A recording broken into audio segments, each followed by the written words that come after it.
Good news, the flu world order, it seems to be in retreat, doesn't it? Governments all over the world, they seem to be rowing back on their totalitarianism. Over here in Finland, they tried the Nazi pass for a brief period before and after Christmas, but it's now, well, practically a month since they were forced into withdrawing it. A real humiliation for the government. Because two reasons for that. First of all, cases rose and all the cases came from where the Nazi pass was being used. And then secondly, gym owners in particular filed lawsuits against the government for discrimination, because that's what the Nazi pass was, of course, wasn't it? It was about discriminating against people according to their health status, according to what they were consenting to either go into their body or not. And this was clearly just discrimination. So there was a lawsuit brought, and I think even before it got to court, the government backed down and the Nazi passes disappeared. So what's going to be interesting now is to look at the next phase of the crisis, which I would call the reckoning. Yeah, people who have done wrong, they always get caught out. There's always justice for those people. It's just a matter of when.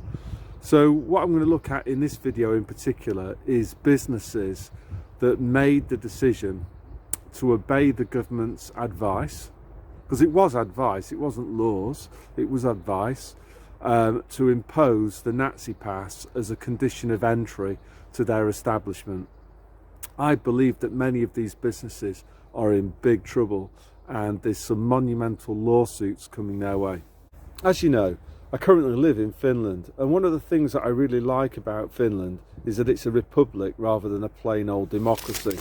What that means is that governments, democratically elected governments, have checks and balances.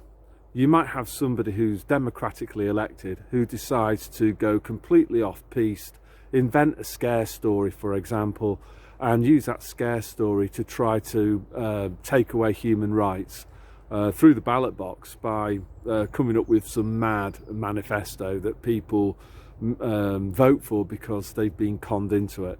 Now, the thing with the Constitution is that it's supposed to act as a check and a balance against that. So it doesn't matter what Looney Tunes ideas a democratically elected politician comes up with. If those ideas run contrary to basic human rights that are set out in the Constitution, they're not allowed to do it. That's what's supposed to happen anyway. So you might ask yourself, well, what went wrong in Finland then? You know, they had this Constitution. In the Constitution, you know, as you might imagine, discrimination of any kind, including medical discrimination, is strictly forbidden. So how did the Sanna Marin government in Finland get away with it? How did they get away with breaking the Constitution with these Nazi passes? And the simple answer is that they passed emergency laws that overrode the Constitution. This isn't the first time it's happened in history.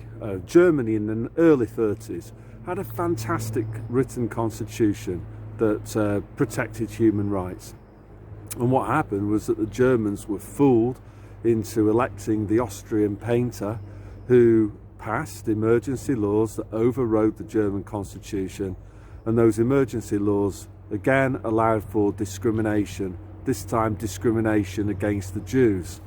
I guess the takeaway at this point is that there's no point in having a constitution if it can be overridden by emergency laws passed by politicians. You know, you either have a constitution that limits the power of politicians, or you don't. And emergency laws just make a mockery of any country's constitution. Businesses that chose to use the Nazi pass, I think they're in big trouble for two reasons. The first one is just plain and simple, discrimination. They treated different customers differently according to their medical status. And in Finland, that's against the constitution. It's unconstitutional behaviour, and they'll be liable for that.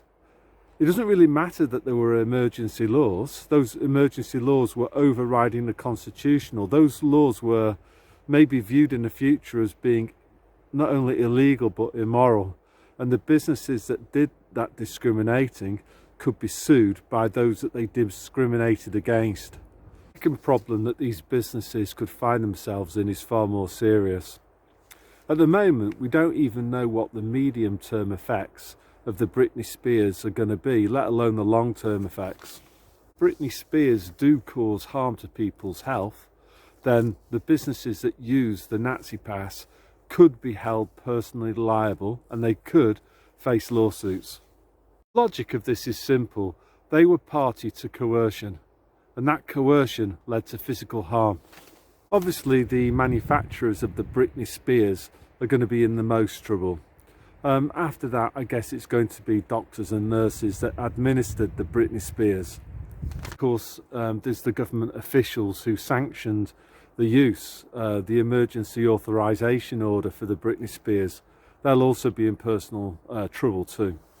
However, it's not impossible for the Britney damaged in the future to claim that a firm who operated a Nazi pass was an accomplice to these crimes. In the future, it's not impossible to foresee a situation where somebody who was Britney damaged makes a claim against, say, a cruise company, and they might say, well, look, you're responsible for the damage caused by the Britney Spears that I've suffered because I only took the Britney Spears because you made it a condition of entry for me to go on the cruise. And the same arguments might be used for any other business, you know. I only took the Britney Spears because you made it a condition of entry to go to your theatre, nightclub, pub, restaurant, etc. So these businesses that used the Nazi pass, they could be held liable for Britney damage by the customers who used their services, who claim with some degree of validity, I would say, that they only took the Britney Spears because these businesses chose to make it a condition of entry. People might say, oh yeah, that's ridiculous, that's ridiculous. But if you actually think about it, a couple of politicians, who was an Israeli politician, and Sanna Marin here in Finland, has basically said that the whole point behind Nazi passports was to incentivize people to take the Britney Spears. And, you know, according to them, certainly, fewer people would have taken the Britney Spears if it wasn't for the Nazi passports. So the Nazi passports are basically a coercive measure. This is all out in the open. So the businesses that chose to go with the Nazi passports were therefore complicit in that coercion that subsequently led to the harm, which I envisage them being sued for. But also see a situation where even employees who worked for businesses that operated the Nazi passport, they could end up being sued as well, particularly employees that were checking the Nazi passports, because they were, again, complicit in the coercion that led to the behaviour that caused the harm. So that's all that I want to say about that today. A nice sunny day again, and it's Friday, and God bless you all. The final thing that I want to say is just an urge really for people to start thinking for themselves, including entrepreneurs.